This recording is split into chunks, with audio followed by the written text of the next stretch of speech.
이번에는 5번째 시간으로 주목할 만한 첨단 기술 4가지를 여러분께 소개해 드리도록 하겠습니다. 주목할 만한 첨단 기술들은 빅 찬스는 아니지만 앞으로 미래를 또 하나 주도할 수 있는 새로운 물줄기로서 여러분이 투자를 하게 되면 상당히 좋은 사업 기회로 작용할 수 있는 기술들을 소개해 드리도록 하겠습니다. 그 첫 번째는 블록체인, 두 번째는 AR, VR, 세 번째는 디지털 트윈, 네 번째는 적용형 보안, 이 4가지를 살펴보도록 하겠습니다. 그 첫 번째는 블록체인입니다. 이 블록체인은 금년 가트너 그룹이 예측하기에 2020년까지 이 관련된 비즈니스가 100억 달러에 당할 정도로 높은 성장을 기록할 것이라고 예측을 하고 있습니다. 블록체인이라 하면 비트코인에서 출발했습니다. 하나의 거래를 블록화시키고 그 블록이 다양하게 존재하는 원장들과 비교해서 취소가 불가능하고 위변조가 될 수 없는 환경의 메커니즘으로서 금융거래 또는 재산기록, 그 다음에 기타 다양하게 가치 있는 자산들에 대해서 이것을 처리해주는 새로운 기술이라고 볼 수가 있겠습니다. 자, 이러한 블록체인은 정부도 활용하는 시장으로 형성이 되면서 급격하게 시장이 커지고 있는데요. 그 예를 2가지를 들어드리도록 하겠습니다. 첫 번째는 온두라스라는 국가에서 블록체인을 활용을 했습니다. 최빈국인 온두라스는 권력을 가진 사람들이 가난한 농민들이 소유한 토지를 대장을 유변조시켜가지고 갈취하는 이런 사례가 범람하고 있었습니다.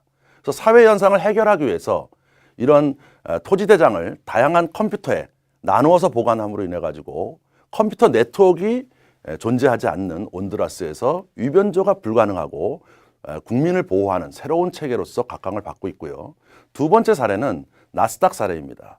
나스닥에 상장된 주식 말고 비상장된 장외거래 주식들이 있습니다. 이 장외거래 주식들은 데이터가 쉽게 위변조가 될 수 있기 때문에 이런 부분을 처리하는 데 3일 이상이 소요가 됐습니다. 근데 이 블록체인을 도입함으로 인해 가지고 나스닥은 이 장외거래의 이동을 30분 만에 해결하는 이러한 새로운 시장을 만들어가고 있습니다. 따라서 정부, 민간을 가리지 않고 이 블록체인은 상당히 높은 유망한 시장으로 자리 잡을 계획이고요. 특히 기업 시장에 있어서 여러분이 주목을 해야 됩니다. 기업들의 제조회사에 있어서 관련된 공급사슬망이라든지 유통사슬망에 다양한 거래를 위한 서류들이 오가게 됩니다. 이 서류들이 블록체인을 위해서 보호받고 안정적인 거래를 이룩하는데 굉장히 큰 비즈니스가 기회가 있을 걸로 많은 사람이 예측을 하고 있습니다. 두 번째 기술은 AR, VR입니다. 이 증강현실과 가상현실 분야는 고객들로 인해서 새롭게 소비를 촉진시키는 중요한 도구로 자리 잡고 있고요. 포켓몬 열풍 이후에 새로운 비즈니스 모델을 창출시키는 열기가 있게 되었습니다. 2020년이 되면 1억 명의 소비자가 증강현실로 쇼핑을 할 걸로 이렇게 예측을 하고 있습니다. 오른쪽에 보이는 여러 가지 그림이 있는데 오른쪽 끝에 있는 페인트 회사에서 만든 앱 같은 경우에는 자기가 원하는 페인트를 선택을 하고 벽을 비추게 되면 그 벽이 그 해당되는 페인트로 변하게 되는 이러한 증강현실로 쇼핑을 하는 새로운 방식을 진행하고 있고요. 그 아래쪽에 보시는 거는 자동차 회사들에서 고객들이 자동차를 해당되는 자기가 가지고 있는 스마트폰이나 태블릿 PC로 비추게 되면 거기에 대한 다양한 기능을 스스로 습득할 수 있는 이러한 새로운 방식들도 진행이 되고 있습니다. 자, 세 번째 기술은 디지털 트윈입니다. 여러분이 이 디지털 트윈은 처음 들어보시는 분들이 있을 건데요. 금년에 가트너 그룹이 앞으로 미래를 주도할 10대 기술 중에 하나로 이 디지털 트윈을 선정을 했습니다. 자, 아래쪽에 보이는 그림에 보면 실제적으로 떠 있는 배가 있고 그 옆에 가상의 배가 존재하게 됩니다. 이 가상에 존재하는 배와 실제로 움직이는 배가 컴퓨터와 실제와 연결시켜 주는 것이죠. 그래서 이 배가 실제적으로 어떤 파도를 맞는다거나 아니면 새로운 항해에 의해서 폭풍을 만나게 되면 수명이 감소하게 됩니다. 이 수명이 감소하는 것을 미리 시뮬레이션하고 그 행동을 어떻게 할 것인지 정기 점검이라든지 배 운항 방식을 제공해주는 이러한 알고리즘이 되겠습니다. 여러분이 비근한 예로 최근에 경주에 지진이 일어났죠.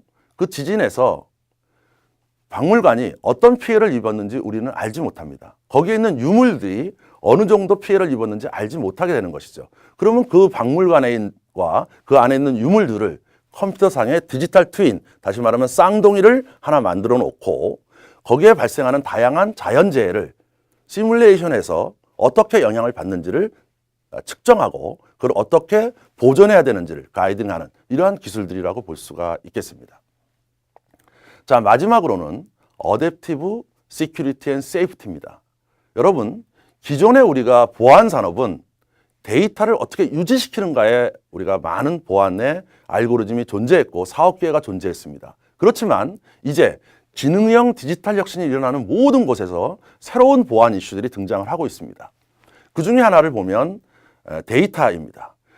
이제는 데이터만 개인의 데이터를 가져가는 해커가 아니고 개인이 보유하고 있는, 부착하고 있는 IoT들의 사람의 생명을 위협할 수 있는 새로운 보안 이슈가 등장을 하고 있고요. 이제 3D 프린터가 나오게 되면서 새로운 스마트 해커들은 아무런 무기를 가지고 오지 않고 3D 프린터를 현지에서 구입해서 다양한 총포류를 만들어서 그것을 사회에 위협을 하는 새로운 스마트 해커도 등장할 것입니다. 그 다음에 지금 현재 여러분이 많은 분들이 드론에 대해서 굉장히 사업 관심을 갖고 있는데요. 이 드론을 만드는 것뿐만 아니고 오히려 드론의 사업 기회는 드론을 잡는 드론이 더 사업 기회가 있다는 것입니다. 자, 최근에 미국 백악관에 드론이 날아들었습니다. 2건의 침해 사고가 있었는데요. 이것들 때문에 미국 정부가 어떻게 하면 들어오는 드론들을 선제적으로 방어할 수 있는가가 굉장히 중요한 이슈가 되었고요. 또한 프랑스에서도 핵 발전소에 드론이 날아들어서 이 핵 발전소에 드론이 날아 들어왔을 때 어떻게 이것을 방어할 거냐가 중요한 이슈가 되었습니다. 다시 말하면 예를 들어 폭탄을 갖고 있는 드론이 들어왔다. 이거를 폭파시키게 되면 시설물이 망가지게 되겠죠. 그래서 이것들을 어떻게 잘 방어할 것이냐 하는 새로운 보안이 여러분에게 좋은 사업 기회로 존재할 것이라고 저는 믿습니다. 자, 이상으로 4가지의 주요 기술들과 그다음에 4가지의 부가 첨단 기술들을 살펴봤습니다. 이러한 8가지 분야를 각각 존재하는 것이 아니고 상호 연결시켜서 고객 중심으로 여러분이 사업 기회를 만드시게 되면 좋은 성공과 그다음에 매출이 기약될 거라고 저는 믿습니다. 감사합니다.